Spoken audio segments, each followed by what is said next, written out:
ஏகி சபை வழங்கும்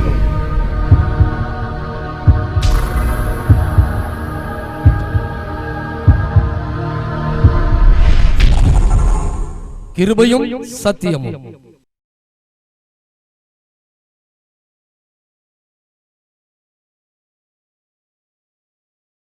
ஒன்று பேதுரு 3ஆம் அதிகாரம் 12ஆம் வசனம். கர்த்தருடைய கண்கள் நீதிமான்கள் மேல் நோக்கமாயிருக்கிறது, அவருடைய செவிகள் அவர்கள் வேண்டுதலுக்கு கவனமாயிருக்கிறது. தீமை செய்கிறவர்களுக்கோ கர்த்தருடைய முகம் விரோதமாயிருக்கிறது. தீமை செய்கிறவர்களுக்கோ கர்த்தருடைய முகம் விரோதமாயிருக்கிறது. இந்த நாளுக்காக கர்த்தர் கொடுத்த வார்த்தை. நம்முடைய வாழ்க்கையிலே தேவன் நமக்கு விரோதமாய் இராத ஒரு வாழ்க்கை வாழ வேண்டும். அதைத்தான் இன்றைக்கு ஆண்டவர் நமக்கு கொடுக்கிறார். தேவன் நமக்கு விரோதமாய் எதனால் வருகிறார்? ஒரு சில துல்லிய குறிப்புகளை மாத்திரம் நாம் பார்க்க போகிறோம். இது சத்தியம் நம்மை விடுதலையாக்கும். தேவன் நமக்கு அனுசாரியா இருக்க வேண்டும். தேவன் நமக்கு உதவியா இருக்க வேண்டும். அவரை கொண்டுதான் ராஜாக்கள் ஆளுகை செய்கிறார்கள். அவரை கொண்டுதான் எல்லாம் இருக்கிறது. சகலமும் அவருடையது. சர்வத்திற்கும் அவரே அதிகாரி. யாத்திராமத்தின் புஸ்தகம் 7ஆம் அதிகாரம் 4ஆம் வசனத்தை வாசிக்கும் போது, பார்வோன் உங்களுக்கு செவி கொடுக்க மாட்டான், ஆகையால் எகிப்துக்கு விரோதமாக நான் என் கையை நீட்டி மகா தண்டனையினால் என் சேனைகளும் என் ஜனங்களுமாகிய இஸ்ரவேல் புத்திரரை எகிப்து தேசத்திலிருந்து புறப்பட பண்ணுவேன். பார்வோன் உங்களுக்கு செவி கொடுக்க மாட்டான். தேவ ஜனங்கள் தேவனை ஆராதிக்க வர வேண்டும். அதை தடை செய்கிறவன் பார்வோன். சில குடும்பங்களே சிலர் ரட்சிக்கப்பட்டிருப்பார்கள், சிலர் ரட்சிக்கப்பட்டிருக்க மாட்டார்கள். அவர்கள் தடை செய்வார்கள். அந்த தடை செய்கிற ஆவி பார்வோனி ஆவி. இப்படி தடை பண்ணுகிறவைகள் கர்த்தருக்கு பிரியமில்லாதாய் மாறுகிறது. தேவனுக்கு அடுத்த காரியங்களிலே தடை பண்ணக்கூடாது என்று ஆண்டவர் சொல்லுகிறார். பார்வோனுக்கு விரோதமாய் தேவன் வர காரணம் என்ன என்று பார்த்தால், அவன் தேவனுக்குரிய காரியங்களிலே தடை பண்ணுகிறான். நம்முடைய வாழ்க்கையிலே தேவனுக்கு அடுத்த காரியங்களிலே நாம் தடை செய்வோம் என்றால் அது பார்வோனி ஆவி உள்ளே இருக்கிறது என்று அர்த்தம். எனவே வேதம் சொல்லுகிறது, ஜபத்திற்கும் உபவாசத்திற்கும் தடை வராதபடிக்கு. ஜபம் பண்ண தடை வரக்கூடாது. உபவாசித்து தேவ சமூகத்தில் காத்திருப்பதற்கு தடை வரக்கூடாது. இந்த ஜாதி பிசாசு ஜபத்தினாலும் உபவாசத்தினாலுமே அன்றி மற்ற எவ்விதத்திலும் புறப்படாது. எனவே சில யுத்தங்களையும் சில போராட்டங்களையும் மேற்கொள்ள தேவ பலனை பெற்றுக்கொள்வதற்கு ஜப வாழ்க்கை நமக்கு தேவை. உபவாச வாழ்க்கை நமக்கு தேவை. அதிலே தடைகள் வரக்கூடாது. அந்த தடை வராதபடி பார்த்து கொள்ள வேண்டும். இப்படி தடையை உண்டு பண்ணுகிற அந்த ஆவிகள் பார்வோனி ஆவிகள். அவைகளிலே கர்த்தர் விரோதமாய் வருகிறார். எனவே முதலாவது, தேவனுக்கு அடுத்த காரியங்களில் தடை செய்யும் பார்வோனி ஆவிகள் நம் மூலம் செயல்படக்கூடாது. செயல்படும் போது கர்த்தர் விரோதமாய் வருகிறார். அப்பொழுது என்ன நடக்கிறது? யாத்திராகமம் 14ஆம் அதிகாரம் 25ஆம் வசனத்திலே, அவர்களுடைய ரதங்களிலிருந்து உருளைகள் கழலவும் அவர்கள் தங்கள் ரதங்களை வருத்தத்தோடு நடத்தவும் பண்ணினார். அந்த ரதத்தை வருத்தத்தோடு நடத்த பண்ணினார். இந்த பார்வோனி ஆவிகள் நமக்குள் வராதபடி நாம் பாதுகாத்து கொள்ள வேண்டும். அது நம்முடைய வேகத்தை மட்டுப்படுத்தி நம்மை செயலிழக்க பண்ணுகிறது. எனவே இவைகளில் கவனமாக இருக்க வேண்டும். இரண்டாவதாக, யாத்ராகமத்தின் புஸ்தகம் 17ஆம் அதிகாரம் 16ஆம் வசனத்திலே, அமலேக்கின் கை கர்த்தருடைய சிங்காசனத்துக்கு விரோதமாய் இருந்தபடியால் தலைமுறை தலைமுறை தோறும் அவனுக்கு விரோதமாய் கர்த்தரின் யுத்தம் நடக்கும் என்றான். அமலேக்கின் கை கர்த்தருடைய சிங்காசனத்திற்கு விரோதமாய் இருந்தபடினால், அமலேக் என்றால் மாம்சம், கர்த்தருடைய சிங்காசனத்திற்கு விரோதமாய் அவனுடைய கை இருந்தபடினால் கர்த்தர் அவனுக்கு விரோதமாய் தலைமுறை தலைமுறையா யுத்தம் நடக்கும் அப்படிங்கிறார். இஸ்மவேல் மாம்சத்தின்படி வாழ்கிறவன், ஈசாக்கு ஆவியின்படி பிறந்தவன், வாக்குத்தத்தத்தின்படி பிறந்தவன், தியானம் பண்ணுகிறவன், தேவனை சார்ந்து வாழ்கிறவன், தன்னை பலிபீடத்தில் முற்றுமாய் ஒப்பு கொடுத்தவன், இப்படிப்பட்டவன் ஆவிக்குரியவனாய் இருக்கிறான். ஆனால் இங்கே அமலேக்கு மாம்சத்திற்குரியவன். இந்த இஸ்மவேலின் குணங்கள், இந்த மாம்சத்தின் குணங்கள் என்னமும் நாம் மாம்சத்திற்குரியவர்களாயிருந்தால், இந்த மாம்சத்தின் கிரியைகள் தேவனுக்கு விரோதமானவைகள். அது தேவனுக்கு விரோதமான பகை. எனவே இந்த ஆவிக்குரிய காரியங்களிலே நாம் நடக்க வேண்டும். மாம்சத்திற்குரியவர்களாய், மாம்சத்திற்கு நாம் கடனாளிகள் அல்ல, மாம்சத்தின்படி நாம் பிழைக்க கூடாது. இப்படி தேவனுடைய சிங்காசனத்திற்கு விரோதமான செய்கைகள் நமக்குள் வராமல் நாம் காத்துக்கொள்ள வேண்டும். அந்த செய்கைகளுக்கு நாம் விலக வேண்டும். சில வேளைகளிலே அது நமக்கு தெரியாது. இது என்ன புதிய ஏற்பாடு, இன்னைக்கு கிருபையின் காலம், எது குறைவென்று நீங்கள் ஆண்டவர் உங்களோடு உணர்த்துகிறார்களோ அந்த நிமிஷத்தில் தானே ஆண்டவரே இந்த குறையை நான் பார்க்கிறேன், எனக்கு உதவி செய்யும் என்று சொன்னால் உடனே அவர் தம்முடைய கிருபையை கொடுத்து அந்த இடத்துல உங்களை தூக்கி உங்களை நிறைவாக்க வல்லவராக இருக்கிறார். பழைய ஏற்பாட்டு காலங்கள் பட்டயத்திற்கு பட்டயம், கண்ணுக்கு கண்ணு, அடிக்கு அடி, உதைக்கு உத, வெட்டுக்கு வெட்டு, ஆட்டுக்கு ஆடு, மாட்டுக்கு மாடு, பழிதான் பதில் செய்கிறது. ஆனால் புதிய ஏற்பாட்டில் இயேசு பலியானபடினால் எந்த குறைவு சுட்டி காட்டப்படுதோ அதை உடனே உணர்வடைந்து அந்த இடத்திலும் கிருபையை தந்து கர்த்தர் தூக்கி எடுக்கிற தேவனாக இருக்கிறார். அல்லேலூயா. ஆண்டவரே இதுதான் என்னுடைய குறை, எனக்கு அந்த உதவி செய்யும் என்று சொல்லும்போது அந்த வீட்டுக்குள்ள அந்த கிருபையும் சமாதானமும் வரும். வேதம் சொல்லுகிறது, உங்கள் விண்ணப்பங்களை தேவனுக்கு தெரியப்படுத்துங்கள், அப்பொழுது எல்லா புத்திக்கும் மேலான தேவ சமாதானம் உங்கள் இருதயங்களையும் சிந்தைகளையும் கிறிஸ்து இயேசுவுக்களாக காத்துக்கொள்ளும். உடனடியான ஒரு சமாதானத்தை உள்ள தந்துடுவார். உடனே அந்த விடுதலை ஆனதும் தெரியும், உங்கள்கிட்ட இருந்து அந்த கட்டு உடைந்தது தெரியும். இதிலே நாம் கவனமாக இருக்க வேண்டும். சத்தியம் வேதம் நமக்கு வெளிச்சமாக இருக்கிறது. இந்த வெளிச்சத்திலே நாம் நடக்கும்போது நாம் காக்கப்படுகிறோம். எனவே தேவனுடைய பிள்ளைகள், கர்த்தருடைய சிங்காசனத்திற்கு விரோதமாய் நம்முடைய செய்கைகள் இருக்கக்கூடாது. கை என்பது செய்கையை குறிக்கிறது. நம்முடைய செய்கைகள் தேவ சிங்காசனத்திற்கு விரோதமாக இருக்கக்கூடாது. தேவ சிங்காசனம் நம்ம எப்படி நடத்துகிறதோ அந்த வெளிச்சத்திலே நாம் நடக்கும்போது ஆண்டவர் நமக்கு பிரியமாக இருப்பார். தேவ சிங்காசனத்திற்கு விரோதமான யோசனையோ சிந்தனையோ வரக்கூடாது. அது லூசிபருக்குள் வந்தது. உன்னதமானவருக்கு ஒப்பாவேன், நான் இப்படி நடப்பேன் என்று தன்னை உயர்த்தினான். அந்த உயர்வு வரக்கூடாது. நான் உயர்ந்து விடுவேன்னு சொல்லி எவரும் உயர்த்தப்பட முடியாது. அப்படி உயர்த்தினா பிசாசு ஒரு மனுஷனை உயர்த்துவான். ஆனால் தேவன் கொடுக்குற உயர்வு நான் அல்ல, நான் அல்ல, என்னால் அல்ல என்று சொல்லும்போது தேவன் வந்து நம்மை உயர்த்துவார். அதுதான் தேவனால் வருகிற உயர்வு. ஸ்தோத்திரம். லேவியராகமம் 20ஆம் அதிகாரம் 3ஆம் வசனத்திலே, அவன் என் பரிசுத்த ஸ்தலத்தை தீட்டுப்படுத்தி, என் பரிசுத்த ஸ்தலத்தை தீட்டுப்படுத்தி, என் பரிசுத்த நாமத்தை பரிசுத்த குலைச்சலாக்கும்படிக்கு, என் பரிசுத்த நாமத்தை பரிசுத்த குலைச்சலாக்கும்படிக்கு தன் சந்ததியில் ஒரு பிள்ளையை மோளேகுக்கு கொடுத்ததினாலே நான் அப்படிப்பட்டவனுக்கு விரோதமாக எதிர்த்து நின்று அவனை தன் ஜனத்தில் இராதபடிக்கு அறுப்புண்டு போக பண்ணுவேன். இங்கே நான் விரோதமாய் எதிர்த்து நிற்பேன் என்று ஆண்டவர் சொல்லுகிறார். காரணம் என்ன? காரணத்தை ஆராய்ந்து பார்க்கும்போது முதலாவது பரிசுத்த ஸ்தலத்தை தீட்டுப்படுத்தி பரிசுத்த நாமத்தை பரிசுத்த குலைச்சலாக்குதல்.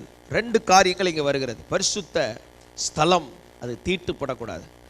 நம்ம அந்நி அக்னி அங்கே கொண்டு வரக்கூடாது. கர்த்தருடைய பிள்ளைகள் அவருடைய ஆவியோடு உண்மையோடும் அவரை தொழுது கொள்ள வேண்டும். நம்ம பரிசுத்தத்தோடு தேவ சமூகத்தில் வரணும். ஆண்டவர் நம்மை அசுத்தமாக வாழ்கிறதுக்கு அழைக்கலை. இது எப்படிப்பட்ட வாழ்க்கை? சபை பாவிகளுக்கு அடைக்கல பட்டணம் அல்ல, பாவிகள் மனம் திரும்பும் இடம். விசுவாசிக்கிறீங்களா? அதாவது எப்படி வேணாலும் இருந்துட்டு சபைக்குள்ளே உட்கார்ந்தா அதை ஆண்டவர் மன்னிச்சு மறந்துடுவார் அப்படின்னு நினைக்கக்கூடாது.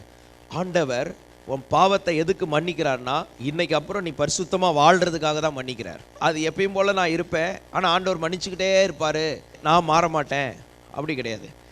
ஆண்டவர் ஏன் மன்னிக்கிறார்னா, சோதனை இளையகுமாரனை மன்னித்தார். அதுக்கப்புறம் அவன் தகப்பனோட பிள்ளையா வாழ்ந்தான். அதற்கு முன்பதாக அவன் பாவியா வாழ்ந்தான், துன்மார்க்கனா வாழ்ந்தான், விபச்சாரக்காரனா வாழ்ந்தான். ஆனால் தகப்பன்ட்ட வந்ததுக்கப்புறம் அவன் பிள்ளையா வாழ்ந்தான். அப்போ ஏன் ஆண்டவர் நம்மை சபைக்குள்ளே கொண்டு மன்னிக்கிறார்னா, இதுக்கப்புறம் நீ பரிசுத்தமாக வாழணும். திரும்ப திரும்ப பரிசுத்த குலைச்சலாக வாழும்போது தான் கர்த்தர் விரோதமாக வர்றார். இதனால் சிலர் பாதிக்கப்படுகிறார்கள். இதில் வேற திருவிருந்தில் வேற பங்கு பெறும்போது என்ன ஆகுதுன்னா, இது நிமித்தம் உங்களில் அநேகர் பலவீனரும் வியாதி உள்ளவரும் ஆனார்கள், சிலர் செத்தும் போனாங்கன்னு பைபிள் சொல்லுது. அப்போ வேத சத்தியத்தை தெளிவாக புரிந்து கொள்ள வேண்டும். பாவிகள், ஒரு மனிதன் எப்பேற்பட்ட பாவத்தில் இருந்தாலும் அவன் பாவத்தை தேவன் மன்னிக்கிறார், அதில் எந்த ஒரு சந்தேகமும் இல்லை. ஆனால் பாவத்தை மன்னித்ததுக்கு அப்புறமும் மீண்டும் அவன் பாவம் செய்வதற்கே போய் திரும்ப திரும்ப சோத்திரம். கழுவப்பட்ட பன்றி, பின்மாற்றக்காரனை குறித்து வேதம் சொல்கிறது. கழுவப்பட்ட பன்றி அது மீண்டும் போய் சேற்றில் போய் விழுந்தால், அது மாத்திரமல்ல, நாய் தான் கக்கினதை எதெல்லாம் வேண்டான்னு கக்கினதோ அதை திரும்பவும் சாப்பிட்டா எப்படி இருக்கும்? இந்த மாதிரி இந்த ஆவிகள் நமக்குள்ளே இருக்கக்கூடாது. அந்த ஆவிகளுக்கு நம்ம இடம் கொடுத்தோம்னா அப்போ தான் தேவன் விரோதமாக வருகிறார். இது நிமித்தம் உங்களில் அநேகர் பலவீனர். முதல்ல பலவீனம், ரெண்டாவது லெவல் வியாதி, மூணாவது லெவல் நித்திரை அடைந்திருக்காருன்னு வேதம் சொல்லுது. சரி, பரிசுத்த குலைச்சலாய் வாழாத ஒரு வாழ்க்கை வேண்டும். இதை இயேசு கிறிஸ்து கொடுக்கிறார். இது எப்படி நமக்கு வருது? ரொம்ப சிம்பிளான விஷயந்தான். ஒரு நல்ல மனிதனோட பழகும்போது நல்ல குணம் நமக்குள்ளே வருது. ஒரு சரியில்லாத நபரோட பழகும்போது அவனுடைய சரியில்லாத குணம் நமக்குள்ளே வருது. இதே போல தான் தேவன் பரிசுத்தர், அவரோட பழக ஆரம்பிக்கும் போது அவருடைய பரிசுத்தம் நமக்குள்ளே வருது. இயேசு நல்லவர், அவரோட நாம் பழகும்போது அவருடைய குணம் நமக்குள்ளே வருது. விசுவாசிக்கிறீங்களா? நல்ல தேவனை நேசிக்கிறவங்கள நாமும் நேசிச்சா நம்மளும் நல்லவங்களாக மாறுறோம். ஜெபம் பண்ணுறவங்களோட, தேவனுக்காக ஓடுறவங்களோட, செயல்படுறவங்களோட நீங்கள் செயல்பட ஆரம்பிச்சிங்கன்னா அவங்கள போல் நல்ல குணங்கள்லாம் உங்களோட வந்துடும். சில வாலிபர்களுடைய வாழ்க்கை செயலிழந்து போக காரணம் என்ன? செயல்படாத சில டீமோடு சேருவான். அவனும் செயல்பட மாட்டான், அப்படி உட்காருவான், பேப்பரை படிச்சுட்டு டீயை குடிச்சிட்டு தம் அடிச்சுட்டு வாழ்ந்துட்டு இருப்பான். அவனோட சேர்ந்து இவனும் வாழ்ந்தா என்னாவும்? கொஞ்ச காலத்தில் இவன் வாழ்க்கையும் போயிடும். மனைவி பிள்ளைகள் பாவம் ரோட்டுக்கு வந்துடுறாங்க. அன்பானவர்களே, நமக்கு ஆண்டவர் இந்த பாக்கியத்தை கொடுத்துருக்கிறார். அவரோட பழக, இயேசுவோடு பழக, பரிசுத்தவான்களோடு பழக, தேவனை நேசிக்கிறவங்களோடு பழக, இயேசுக்காக எதையாவது சாதிக்கணும்னு துடிக்கிறவங்களோடு பழக ஆண்டவர் அந்த வாஞ்சியை நமக்கு தந்திருக்கிறார். அப்போ இப்படி வளரும்போது ஆண்டவர் நம்ம மேலே பிரியமாகிறார். பரிசுத்த ஸ்தலம் என்று சொல்லும்போது நம்முடைய வாழ்க்கை, நீங்கள் தேவனுடைய ஆலயமாக இருக்கிறீர்கள். நம்முடைய வாழ்க்கை, நம்முடைய செயல்கள் அது தேவன் விரும்புகிறதுக்கு ஏதுவாக இருக்க வேண்டும். ஸ்தோத்திரம். சில பலவீனங்கள் குறைவு இருந்தால் கூட தேவனிடத்தில் பலனை கேட்க வேண்டும். ஆண்டவரே, இந்த காரியத்தில் நான் பலவீனம் உள்ளவனாக இருக்கிறேன், இந்த காரியத்தில் நான் குறைவுள்ளவனாக இருக்கிறேன், நீர் எனக்கு உதவி செய்யும் அப்படின்னு உதவி கேட்டால் ஆண்டவர் எந்த பகுதியில் பலவீனப்பட்டிருக்கிறோமோ அங்கே பலனை தந்து தூக்கி நிறுத்த வல்லவராக இருக்கிறார். விசுவாசிக்கிறீங்களா? ஸ்தோத்திரம். இப்படி அதை விட்டு நியாயப்படுத்தி கொண்டு அந்த நியாயத்திற்கு பின்பு துணிகரமாய் செல்வோம் என்றால் அது தேவன் நமக்கு விரோதமாய் வருவதற்கு ஏதுவாய் மாறிவிடும். இதனால் வருகிற பிரச்சனைகளை நான் உங்களுக்கு சொன்னேன். எனவே தேவன் நமக்கு விரோதமாய் வரக்கூடாது. இன்னைக்கு ஒரே பாயிண்டாக தான், கர்த்தர் உனக்கு விரோதமாக வராமல் பார்த்துக்க. யார் வந்தாலும் பார்த்துக்கலாம், ஸ்தோத்திரம். எவர் எதிர்த்து வந்தாலும் பார்த்துக்கலாம். கர்த்தர் எதிர்த்து வந்தால் ஒன்றும் பண்ண முடியாது. அதிலிருந்து அவர் தான் நம்மளை காப்பாற்ற முடியும். No other way. எனவே தேவனுடைய பிள்ளைகளாகி நாம் கர்த்தர் நமக்கென்று ஸ்தோத்திரம் வைத்திருக்கிற நன்மைகளையும் ரகசியங்களையும் ஆசீர்வாதங்களையும் புரிந்து கொண்டு ஞானமாய் வாழ நாம் கற்றுக்கொள்ள வேண்டும். அநேகர் தங்கள் மைண்ட் செட்டில் போவாங்க. இப்படி படிக்கணும், இப்படி ஒரு வேலையை பார்க்கணும், அப்புறம் இதை சம்பாதிக்கணும், இப்படி முன்னேறணும், அவ்வளோதான் யோசிப்பாங்க. ஆனால் ஆண்டவருடைய அந்த இருதயத்தில் உள்ள திட்டத்திற்கு போனால் இந்த ரூட்டே கிடையாது. அழகாக உயர்ந்த இடத்துல கண்மலைக்கு மேலே கொண்டு வந்து உட்கார வச்சுருவார். விசுவாசிக்கிறீங்களா? ஸ்தோத்திரம். நீங்கள் 1000 வருஷம் அலைஞ்சி தேடுறத ஆண்டவர் ஒரு நொடியில் தூக்கி கொண்டு வைக்க வல்லவராக இருக்கிறார். இந்த விசுவாசத்தில் வாழ பழக வேண்டும். ஆண்டவர் நம்மோடு பேசினார். ஆசீர்வாதங்களுக்கு திறவுகோல் என்னவென்றால் விசுவாசம்தான். பணம் இருக்கிறவர்களால் செய்ய முடியாத விசுவாசமுள்ள ஒரு சிறுவனால் செய்ய முடியும். ஹல்லேலூயா. அலைந்து திரிந்து ஓடி அலைந்து பிரயாசப்படுகிறவர்களால் செய்ய முடியாததை தேவனை விசுவாசிக்கிற ஒரு சாதாரண நபரை கொண்டு கர்த்தர் செய்வார். இந்த ரகசியங்களை புரிந்து நடக்க கர்த்தர் கிருபை தருவாராக. அடுத்தபடியாக ஸ்தோத்திரம், கர்த்தர் நமக்கு விரோதமாய் வராதிருக்க நாம் என்ன செய்ய வேண்டும்? லேவியராகமம் 20ஆம் அதிகாரம் 6ஆம் வசனம். அஞ்சனம் பார்க்கிறவர்களையும் குறி சொல்லுகிறவர்கள் பின்தொடர்ந்து சோரம் போக எந்த ஆத்துமா அவர்களை நாடுகிறானோ அந்த ஆத்துமாவுக்கு விரோதமாக எதிர்த்து நின்று அவனை தன் ஜனத்தில் இராதபடிக்கு அறுப்புண்டு போக பண்ணுவேன். இங்க சொல்லப்பட்டிருக்கிறது, அஞ்சனம் பார்க்கிறவர்கள், குறி சொல்லுகிறவர்கள், இப்படிப்பட்டவங்கெல்லாம் ஆண்டவர் அவங்களுக்கு விரோதமா வருவாராம்.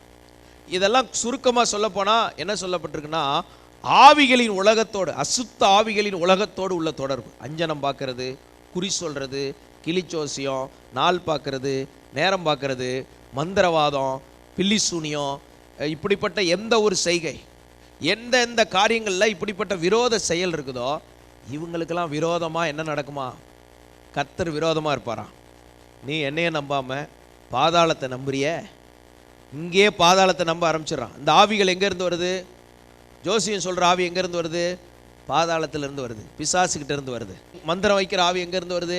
பிசாசுக்கிட்ட இருந்து வருது, பாதாளத்திலேருந்து வருது. ஏவி விடுற ஆவி, மாந்திரிக வல்லமை, இதெல்லாம் எங்கேருந்து வருது? பாதாளத்திலேருந்து வருது. யாகங்களில் பேய்களை ஏவி விடுவாங்க. ஏவி விட்டு ஏதோ ஒன்று செய் அப்படின்னு அதுகளை முறுக்கி ஏவி விடுறதுனால சில இடத்துல ரத்தங்களை, மனுஷ ரத்தத்தையே பலி செலுத்துகிறாங்க, சில இடத்துல நரபலிகளை செலுத்துகிறாங்க. அந்த ஆவிகள் அந்த இரத்தத்தில் ஆக்ரோஷமாகி செயல்பட தூண்டுது. ஆனால் இயேசு கிறிஸ்து அப்படி இல்லை. அவர் தம்முடைய சொந்த இரத்தத்தை கொடுத்து எல்லாத்தையும் தன்மேலே ஏற்றுக்கொண்டு நல்ல ஆவியினால் நம்மை நடத்துகிறார். ஹல்லேலூயா. நீங்களும் நானும் நல்ல ஆவியாகிய பரிசுத்த ஆவியினால் நடத்தப்பட வேண்டும். இந்த ஆக்ரோஷ மூர்க்க வெறி கொண்டு செயல்படுகிற அந்த ஆவிகளை கண்டு பயப்பட வேண்டாம். அந்த ஆவிகளின் உலகத்தோட உறவு இருக்கக்கூடாது. யாராவது உங்களுக்கு இந்த மாந்திரிக அந்த மாதிரி பகுதி பேய்கள் உலகத்தோடு உறவு இருந்துச்சுன்னா அது உங்களுக்கு சாபத்தை கொண்டு வரும். அது உங்கள் வாழ்க்கையில் தேவனுடைய ஆசீர்வாதத்தை நீங்கள் பெற்றுக்கொள்வதை தடை செய்யும். எனவே அவைகளிலிருந்து உங்களை சுத்திகரித்து கொண்டு, சிலர் அந்த மாதிரி போயிருக்க மாட்டீங்க, ஆனால் ஒரு சின்ன பிட்டு நம்பிக்கை இருக்கும். அப்படி ஒரு கைரேகை பார்த்தா என்ன பாஸ்டர், ஜாதகம்னா என்ன, சோசியம்னா என்ன, கிளி சொல்கிறத கேட்காத, கிளியை உண்டாக்குனவருங்க பேசிக்கிட்டு இருக்கிறார். கைரேகையை பார்த்து ஒருத்தன் என்ன சொல்கிறான்னு பேசாத, கைரேகையை உண்டாக்குனவர் பேசி கொண்டிருக்கிறார். அதனால் இந்த மாதிரி உறவுகள் இருந்துச்சுன்னா கர்த்தருடைய கை விரோதமாக இருக்கும். அதனால் அந்த வீடுகளில் இடையூறு வந்துக்கிட்டே இருக்கும். பிசாசுகள் கடந்து அது செயல்படுமா? பிசாசு சர்ப்பம் நேருக்கு நேராக வராது. அது எப்போவுமே மறைஞ்சே இருக்கும், ஒளிஞ்சிருக்கும். ஒளிஞ்சிருந்து மறைமுகமாக சந்தர்ப்பம் பார்த்து டப்புன்னு செயல்படும். அப்போ பிசாசு எப்படி செயல்படுவான்? மறைஞ்சிருந்து அப்படி செயல்படுவான். இப்படி ஒவ்வொருத்தருடைய வாழ்க்கையில் சத்துரு என்னென்ன விதத்தில் கிரியை செய்ய வரான். இந்த ஆவிகளின் உலகத்தோடு தொடர்பு இருக்கக்கூடாது. நமக்கு இருக்க வேண்டியது பிதாவோடு, இயேசு கிறிஸ்துவோடு, அவருடைய தூதர்களோடு உள்ள ஒரு ஐக்கியத்தை கர்த்தர் நம்ம கொடுத்துருக்கிறார். விசுவாசிக்கிறீங்களா? நம்ம கூட தேவ தூதர்கள் இருக்கிறார், பரிசுத்தவான்களோடு ஐக்கியத்தை வைத்திருக்கிறார், சபையோடு ஒரு ஐக்கியத்தை வைத்திருக்கிறார், தேவ ஊழியர்களோட ஒரு நல்ல உறவை வைத்திருக்கிறார். இந்த மாதிரி தான் நம்ம பலனடையணுமே தவிர அசுத்த ஆவிகளின் உலகத்துக்கும் நமக்கும் ஒரு இருதயத்தில் ஒரு கடுகளவு கூட அந்த எண்ணங்கள் வரக்கூடாது. அப்படி போனால் என்ன நடக்கும்? கர்த்தருடைய கை விரோதமாக இருக்கும்னு சொல்லப்பட்டிருக்கு. கர்த்தருடைய கை என் மேல் பாரமாக இருந்தபடினால் என் சாரம் உஷ்ண கால வறட்சி போல வறண்டு போயிற்று. ஒருவன் மேலே கர்த்தருடைய கை பாரமாக இருந்தால் அவன் வனாந்தரம் மாதிரி போயிடுவான், அவன் செயல்பட முடியாது. கர்த்தர் நமக்கு விரோதமாக வராதபடி எந்த ஒரு ஆவிகளின் உலகத்தில் நமக்கு உறவு இருக்கக்கூடாது. ஹல்லேலூயா.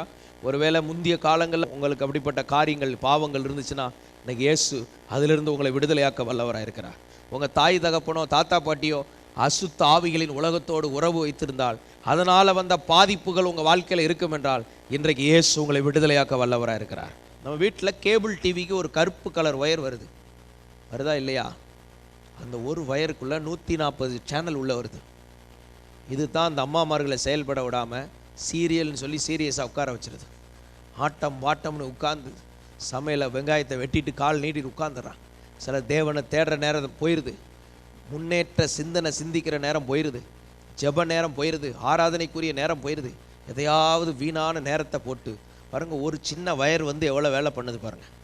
இதே மாதிரி தான் பிசாசின் கிரியை உள்ளே வந்துச்சு. ஒரு சின்ன விதத்தில் சத்துரு செயல்பட்டு மொத்தத்தையும் கையில் எடுத்துக்கிடுவான். கவனமாக இருந்து எச்சரிக்கையாக இருக்கணும். கர்த்தர் நமக்கு விரோதமாக வராதபடி கவனமாக இருக்கணும். அல்லேலூயா சொல்லுங்க. அடுத்தபடியாக ரூத் 1ஆம் அதிகாரம் 13ஆம் வசனம். அவர்கள் பெரியவர்களாக மட்டும் புருஷருக்கு வாழ்க்கைப்படாதபடிக்கு நீங்கள் பொறுத்திருப்பீர்களோ? அது கூடாது. என் மக்களே, கர்த்தருடைய கை எனக்கு விரோதமாய் இருக்கிறதினால் உங்கள் நிமித்தம் எனக்கு மிகுந்த விசனம் இருக்கிறது என்றான். கர்த்தருடைய கை, இங்க நகோமி அம்மா பேசுறாங்க. இந்த நகோமி அம்மா என்ன பேசுறாங்க? கர்த்தருடைய கை எனக்கு விரோதமா இருக்கு. ஏன் விரோதமா இருக்கு? இவங்க நல்லா எருசலேம்ல இருந்தாங்க. எருசலேம்னா எருசலேமின் வாழ்வை காண்பாய். தேவ பிள்ளைகளை கர்த்தர் எங்க வைப்பாரு? எருசலேம்ல வைக்கிறார். அவங்கள ஒரு இடத்துல கர்த்தர் வைப்பார். அந்த எருசலேம்ல இருக்காம, ஸ்தோத்திரம், எருசலேமின் வாழ்க்கை என்ன? கர்த்தருக்கு பிள்ளை, மனைவி வீட்டு ஓரங்களில் கனிதரும் திராட்சை கொடி. வீட்டில் மனைவி ஒரு ஃப்ரூட்ஸாக ஆசீர்வாதமாக இருக்கிறது. பிள்ளைகள் ஒலிவ மர கன்றுகளைப் போல செழிப்பாக வளர்ந்து பசுமையாக வளர்றது. கர்த்தர் சீயோனிலிருந்து ஆசீர்வதிக்கிறது. சந்ததியை காணும் ஆசீர்வாதம், சந்ததியாக பார்க்கக்கூடிய ஆசீர்வாதம். இந்த ஆசீர்வாதம் தான் எருசலேமின் வாழ்க்கை. ஆனால் இந்த அம்மா என்ன பண்ணிட்டாங்க? ஒரு பஞ்சம் வந்தது, ஃபைனான்ஸ் கொஞ்சம் தேவைப்பட்ட உடனே எருசலேமை விட்டுட்டு நேராக மோவாப்புக்கு போயிட்டாங்க. ஸ்தோத்திரம். பணம் தேவை வரும்போது தேவ சமூகத்தில் கேட்கணும். அல்லேலூயா. ஆண்டவரே, இப்போ எனக்கு பணம் தேவையாக இருக்குது, நான் என்ன செய்யணும்? ஆனால் ஆண்டவர் ஆலோசனை சொல்லுவார். ஆண்டவர் ஒரு வழியை காட்டுவார், ஒரு மழையை பெய்ய பண்ணுவார். விசுவாசிக்கிறீங்களா? இப்படி அற்புதம் நடக்க வேண்டிய இடத்துல இது என்ன பண்ணிடுச்சு? குடும்பமாக மோவாப்பு போயிடுச்சு. அங்கே போன இடத்துல அவ்வளோ மைனஸில் போயிடுச்சு. ஸ்தோத்திரம். அப்போது தேவன் நம்ம எங்கே வச்சிருக்கிறாரோ அந்த இடத்துல இருந்தால் நம்ம வாழ்க்கை ஆசீர்வாதமாக இருக்கும். மனுஷனுக்கு எங்கே பிரச்சனை தொடங்குதுன்னா, தேவன் ஒரு மனிதனை நடத்தி கொண்டு இருக்கிற இடத்துல இருந்து விலகிற இடத்துல தான் பிரச்சனை இருக்குது. சாஸ்திரிகள் நட்சத்திரம் நடத்துறதுலேருந்து விலகின போது அரண்மனைக்கு போனால் பிரச்சனை தான். அரண்மனைக்கு தானே போனேன், அங்கே தான் பிரச்சனையே வந்துச்சு. இந்த அம்மா அழகா எருசலேம் பெத்லகேமில் இருந்திருக்கணும். அப்பத்தின் வீடு, தேவனுடைய இடம் அது. அங்கேருந்து மோவாப்பு போச்சு. வரும்போது போன உடனே பிரச்சனை ஆயிடுச்சா? ஸ்தோத்திரம். எருசலேமில் இருந்து ஒருத்தன் எரிகோவுக்கு போனான். எரிகோனா சபிக்கப்பட்ட இடம். அங்கே போனான்னா பிரச்சனை ஆயிடுச்சு. தேவன் வைத்த இடத்த விட்டு எங்கேயாவது போனோம்னா கர்த்தருடைய கை விரோதமாக இருக்கும். ஏன் பிரச்சனை வருது? கர்த்தருடைய பிற மன சமாதானம் போயிடுது. நம்ம வாழ்க்கையில் சாகிற வரைக்கும் ஸ்தோத்திரம் தேவன் வைத்த இடத்துல இருக்க கர்த்தர் கிருபை தருவாராக. அப்போது வாலிப பிள்ளைகளாக இருக்கலாம், பெரியவங்களாக இருக்கலாம், உன்னை பற்றி தேவன் வச்ச திட்டத்தை வாங்கிக்கணும். நான் அங்கே போய் வேலை பார்க்க போகிறேன், இங்கே போய் படிக்க போகிறேன், அவனை கல்யாணம் பண்ண போகிறேன் தொலைஞ்ச. கர்த்தர் சொல்லாமல் எதை செஞ்சாலும் சிக்கிடுவேன். வாழ்நாள் முழுதும் சிக்கல் தான். அதனால் இன்றைக்கி ஆண்டவர் நமக்கு வெளிச்சத்தை கொடுத்துருக்கிறார். ஒன்றை குறித்து கடவுள் ஆண்டவர் ஒரு திட்டம் வச்சுருக்கிறார். சிலர் ஆண்டவர் எதையாவது வேண்டாததை கொடுத்துருவார். உலகத்தை அவர் டிசைன் பண்ணி, சூரியனை எவ்வளோ அழகாக டிசைன் பண்ணியிருக்கார். சந்திரன், நட்சத்திரம், பறவை, மயில், குயில் எல்லாத்தையும் உண்டாக்குனவர் உனக்கு தீமை செஞ்சிருவாரா? நீ நினைக்கிறத விட அவர் வேதம் என்ன சொல்லுதுன்னா, உங்கள் நினைவு பூமிக்கு வானம் எவ்வளோ உயர்வு அப்படி இருக்குது தான் கர்த்தர் நினைக்கிறது. நம்ம தான் குருவி மாதிரி நினச்சிக்கிட்டு இருக்கிறோம். ஆண்டவர் பெரிய எண்ணமுடையவராக இருக்கிறார். அவருடைய திட்டம் என் வாழ்க்கையில் நிறைவேறணும். அவர் என்ன நினைக்கிறாருன்னு நம்ம கேட்டு கண்டுபிடித்து செஞ்சோம்னா பாக்கியவான்களாக இருப்போம். இல்லைன்னா இன்னும் உட்காந்துட்டு 4 மனுஷங்க உட்காந்து உங்களை வேலை வாங்கி, சிம்சோன் கடைசியில் பாருங்கள் மாவு அரைக்க ஆரம்பிச்சிட்டான், பிரதிஷ்டை இழந்துட்டான். கர்த்தர் வேற விரோதமாயிட்டார். வேற முடிவில் ஆசீர்வாதம் இல்லாமல் போயிடக்கூடாது. போக போக மகிமையாக போகணும், வளர வளர மகிமையாக போகணும். சில ஆரம்பத்தில் நல்லா இருப்பாங்க, முடிவில் மங்கி போயிடுவாங்க. ஆரம்பம் அற்பமாக இருந்தாலும் முடிவு சம்பூர்ணமாக இருக்கணும். Praise the Lord. நல்ல ஆரோக்கியத்தோட சோத்திரம். ஒரு 85 வருஷம் உலகத்தில் இருக்கீங்கன்னு வைங்க, ஆரோக்கியத்தோட சுக பலத்தோட இருந்து தேவ சித்தம் செஞ்சு டப்புன்னு ஒரு நாள் போயிடணும். சோத்திரம். கர்த்தருடைய கை நமக்குள்ளே விரோதமாக வரக்கூடாது. அந்த ஒரு அண்டர்ஸ்டாண்டிங் நமக்குள்ளே வேணும். என்ன சொல்லப்பட்டிருக்கு பாருங்க. ஸ்தோத்திரம். 1 சாமுவேல் 3ஆம் அதிகாரம் 12ஆம் வசனம். நான் ஏலியின் குடும்பத்திற்கு விரோதமாக சொன்ன யாவையும், ஏலியின் குடும்பத்துக்கு விரோதமாக சொன்ன யாவையும் அவன் மேல் அந்நாளிலே வரப்பண்ணுவேன், அதை தொடங்கவும் அதை முடிக்கவும் போகிறேன். அப்ப ஏலியின் குடும்பத்துக்கு விரோதமாக கர்த்தர் விரோதமாக வராரு. ஏன் வராருன்னு பார்த்தா, இவன் பிள்ளைய ஒழுங்கா வளர்க்கல, அவன் துணிகரமாக பாவம் செஞ்சுட்டு தீமையான வழிகளில் போயிட்டு இருக்கான். நல்ல ஒரு தரிசனம் இல்லாமல் போய்விட்டது. அவன் ஸ்தானத்தில் தூங்கிட்டு இருக்கிறான். அவன் ஜனங்களையும் சரியாக நடத்தலை, அவன் பிள்ளைகளையும் ஒழுங்காக நடத்தலை. பிள்ளையாண்டவனை நடத்த வேண்டிய வழியில் நடத்து. அவன் நாட்களில் எழுப்புதல் இழந்து போயிட்டு மங்கி போய்விட்டது. அணைஞ்சு அவன் தண்டன் போக்கில் போகிறான். பிள்ளைகளை கேள்வி கேட்கல. ஆண்டவர் சொல்கிறார், ஏன் நீ இதை செஞ்ச? நீ உன் பிள்ளையை நீ தட்டி கேட்கல. தாயோ தகப்பனோ பிள்ளைகள் செய்கிற தவற தட்டி கேட்காம தட்டி கொடுத்தா ஆண்டவர் அந்த பிள்ளைகளுக்கு விரோதமாக வருவார். உன்னை எதுக்கு உன் இஷ்டத்துக்கு வளர்க்குறதுக்கு கொடுக்கல. பிள்ளைய நிறையா பெற்றோர் அழுறதெல்லாம் தெரியும். தாய் தகப்பன் எங்கிட்ட கண்ணீர் வடிக்கிறதெல்லாம் பார்த்துருக்குறோம் நிறையா. அதுக்கு என்ன காரணம்னு பார்த்தா, அந்த பிள்ளைகளை மையமாக வச்சு அவங்க விருப்பத்துக்கு இவங்க போய் ராஜாவே வாழ்க. சின்ன வயசுலேருந்து ராசா ராசா ராசா ராசா சாப்பிடு ராசா, காப்பி குடி ராசா, எப்போம்மா நீ முதுகில் அப்படி மிதிப்பான். உன் பிள்ளைய ஒழுங்காக வள, நீ கர்த்தருக்கேற்ற விதத்தில் வளர்ப்பேன்னு சொல்லி தான் உன்னைய நம்பி உன் கையில் கொடுத்துருக்காரு. அது இஷ்டத்துக்கு வளர்க்கறதுக்கு நீயே தேவையில்லையே. அது இஷ்டத்துக்கு வளர்றதுக்கு அந்த பிள்ளைக்கு ஒரு தாயும் தகப்பனுமே தேவையில்லைங்கிறேன். நீ இருக்கிறது வேஸ்ட். அப்போ நமக்கு கர்த்தர் கொடுத்த வேத அறிவிலையும் தேவ திட்டத்திற்கும் வளர்க்க தான் பிள்ளைகளை கர்த்தர் கொடுத்துருக்கிறார். இப்படி ஒழுங்காக வளர்க்காதனால கர்த்தர் அந்த குடும்பத்துக்கு விரோதமாக குடும்பத்தையே அடித்து காலி பண்ணிட்டார். நம்ம ஒவ்வொருத்தரும் தேவனுக்கு பயப்படணும். இன்னைக்கு ஆண்டவர் கிருபை வச்சுருக்காரு. பழைய ஏற்பாட்டு காலம்னா இப்போ நம்ம தப்பவே முடியாது. புதிய ஏற்பாட்டு காலத்தில் எல்லாருமே தப்பலாம். அல்லேலூயா. தப்பலானாலும் கிருபை இருந்தாலும் சத்தியத்தையும் புரிஞ்சுக்கணும்ல. எல்லாம் கிருபை இருக்குது எப்படி வேணாலும் வாழுங்க அப்படி சொல்ல முடியுமா? சத்தியம் இருக்குல்ல. சத்தியம் என்ன? அது அன்னைக்கும் இன்னைக்கும் இன்னும் மாறாது. நேற்றும் மாறாதது, இன்றும் மாறாதது, என்றும் மாறாதது. கர்த்தர் நமக்கு தந்த பிள்ளைகளை தேவ பக்தியில் வளர்க்கணும். முதலாவது அவன் கர்த்தர் மேலே நம்பிக்கை வரணும். எதை எடுத்தாலும் கொடுத்து கொடுத்து உன் பாக்கெட்டை நம்ப வச்ச ஸ்தோத்திரம். எங்கள் அப்பா எதையும் தந்துடுவார், என்ன கேட்டாலும் தந்துடுவார். பிள்ளைய கெடுக்கிற தாய் தகப்பனுக்கு ஐயோ. ஏன் தெரியுமா? அந்த பிள்ளைய கர்த்தரை நம்ப விடாமல், தேவனை நம்ப விடாமல் உன் பாக்கெட்டை நம்ப வச்ச. அவனுக்கு உடனே கேட்ட உடனே ஏசப்பாட்ட கேளுன்னு தேவனை விசுவாசிக்க வச்சு அதுக்கப்புறம் உனக்குள்ள ஒரு ஏவுதல் வரும். அப்படி நீ வாங்கி கொடுக்காம அவன் கேட்ட உடனே வாங்கி கொடுத்து கண்டதையும் தின்னு பல்லெல்லாம் போய் உடம்பெல்லாம் கொலஸ்ட்ரால் ஏறி அவனுக்கு கொழுப்பு வந்து, அந்த கொழுப்பை எப்படி கரைப்பான் தெரியுமா? உன்னைய எதிர்த்து தான் கரைப்பான். அவன் விருப்பத்துக்கு நடத்தக்கூடாது. அவனை கோடு போடணும், வேணும்னையாவது கோடு போட்டு நில்லுங்கணும். இப்போ சாப்பிடாத, 10 நிமிஷம் கழித்து சாப்பிடுங்கணும். உருமா முகத்தை மாற்று, இப்போ போய் சாப்பிடு. விளையாட போகிறேம்மா, விளையாடாத, புக் எடுத்து படி. புக் எடுத்து படிக்க ஆரம்பித்தோன்னே சரி வச்சுட்டு இப்போ விளையாடப்போ. வளைச்சி கொண்டு வரணும். நம்மளை ஒழுங்காக தாய் தப்பன் வளைக்காதனால தான் இன்றைக்கி நம்ம நிறைய பேர் எங்கேயோ வளர்ந்துருக்க வேண்டிய நம்ம இன்னும் நார்மலாக இருக்கிறோம். இப்படி இதெல்லாம் மடக்கிறது. கர்த்தர் நம்மளை அப்படி மந்தையை மடக்குவார். தேவனுடைய பிள்ளைகளாகி நாம் நம்ம இஷ்டத்துக்கு கிடையாது. ஒவ்வொரு காரியத்திலும் கர்த்தருக்கு உட்பட்டு என் ஆண்டவருக்கு நான் அடிமை, அந்த அர்ப்பணிப்பு இருக்கணும். அவர் நம்மளை பற்றி நல்ல எண்ணங்கள் தான் இருக்குது. சரி, இந்த பிள்ளைகளை ஒழுங்காக மெயின்டைன் பண்ணாதனால, வளர்க்காதனால, சிட்சிக்காதனால, சிட்சை தகப்பன் தான் நேசிக்கிற பிள்ளைகளை என்ன செய்யணும்?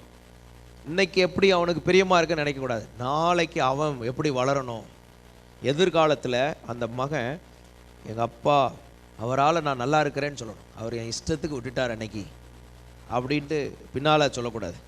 அதனால் ஒவ்வொருத்தரும் இப்போ அதே நேரத்தில் இன்றைக்கி ஃபுல்லாக டைட்டு வச்சிங்கன்னு வைங்க, ஓடி ஜம்ப் பண்ணி காம்பவுண்டை தாண்டி ஓடிடுவான். பிள்ளைகளை சரியாக கண்ட்ரோல் பண்ணாதனால அவன் வாழ்க்கையில் கர்த்தர் விரோதமாக வந்தார்.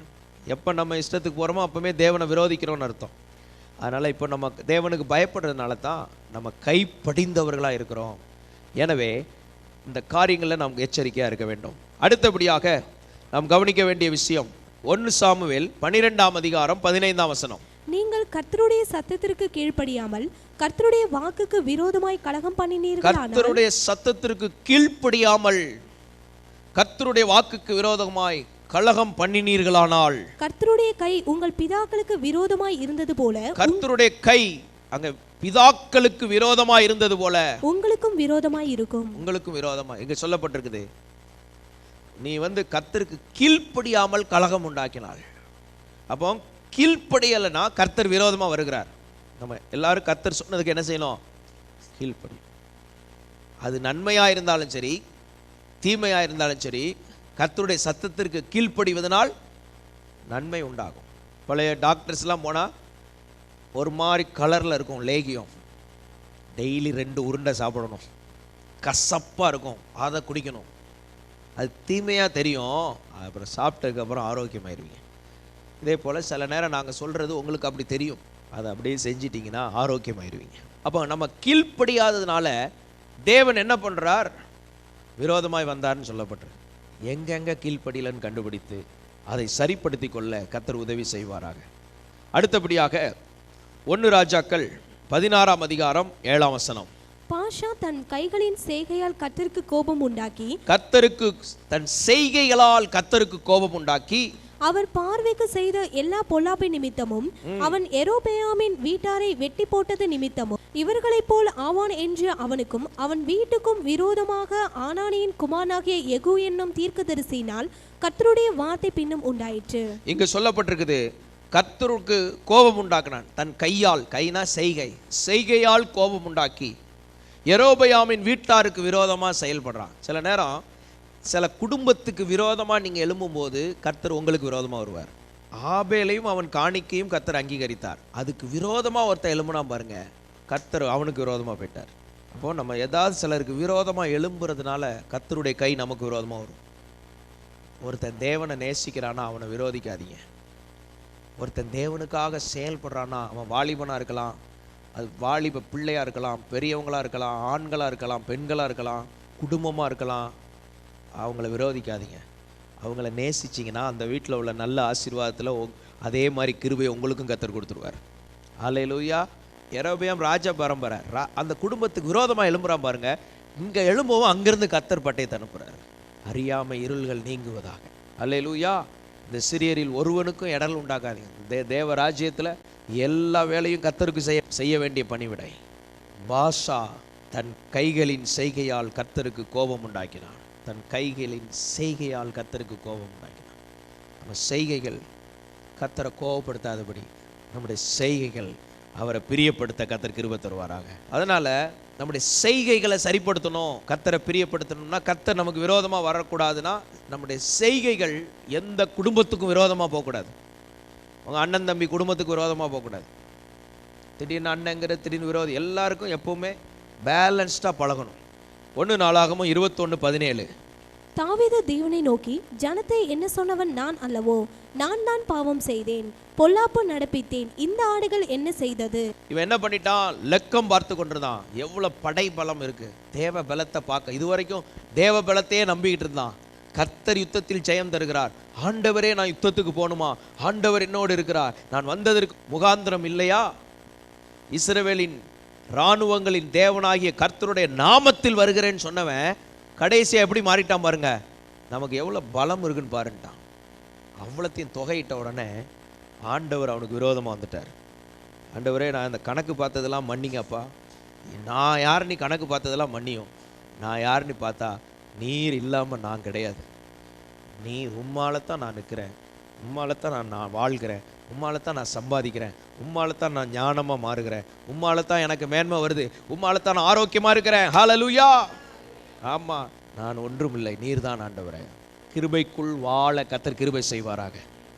அடுத்தபடியாக எரேமியா 15:6. நீ என்னை விட்டு பின்வாங்கி போனாய், ஆகையால் என் கையை உனக்கு விரோதமாய் நீட்டி. பின்வாங்கி போனபடினால் விரோதம். சிலருக்கு ஏன் ஆண்டவர் விரோதமாக வரார்? பின்வாங்கி. கழுவப்பட்ட பன்றி சேற்றிலே புரள்வது, நாய் தான் கக்கினதை உண்பது. இப்படி பின்மாற்றக்காரன். தகப்பனை விட்டு இளையகுமாரன் பிரிந்து போனது, அப்சலோம் தாவீதை விட்டு போனது. பின்வாங்கி போனா கர்த்தர் பிரியப்பட மாட்டாராம். என்ன ஆண்டவர் சலிக்க கூடாது. அப்படி என்ன உலகத்தில் இல்லாத ஒரு கடினத்தை உனக்கு கொடுத்துட்டாரா? அதுக்குள்ள ஓடி போற நினைக்கிற ஆவி. அது யாருடைய ஆவி? ஆகாரின் ஆவி. ஓடி போற வனாந்த அங்க போய் ஆண்டவர் பார்க்குறாரு. போ, நாச்சியார்கிட்ட போய் அடங்கிரு சொல்லுவார். பாஸ்டர்கிட்ட போய் அடங்கிரு, அந்த சபையில் போய் நீ அடங்கிரு, நீ நல்லா இருக்க. கர்த்தர் நியமித்தபடி வாழ கர்த்தர் கிருபை செய்வாராங்க. தாறுமாற ஓடக்கூடாது. இப்படித்தான் ஓட முடியும். ஆண்டவர் நமக்கு கிருபை தரும். நம்முடைய வாழ்க்கையில், நம்முடைய குடும்பத்தில், ஊழியத்தில் கர்த்தர் விரோதமாக வராதபடி நம்முடைய செய்கைகள் அவருக்கு முன்பாக உண்மையாகவும் தாழ்மையாகவும் அவருக்கு பிரியமாக இருக்க கர்த்தர் கிருபை செய்வாராக. நம்ம எல்லாரும் கர்த்தரை ஸ்தோத்திரம் பண்ணி ஜெபம். இன்னைக்கு இந்த வார்த்தைகளை கேட்ட ஒவ்வொருவரையும் ஆசீர்வதியும். உடைய வசனத்தின்படி எங்களை உயிர்ப்பிப்பீராக. இந்த வேத வசனத்தை யார் யார் கேட்டார்களோ அவர்களுடைய வாழ்க்கையில் ஒரு அற்புதம் நடக்கட்டும் ஆண்டவரே.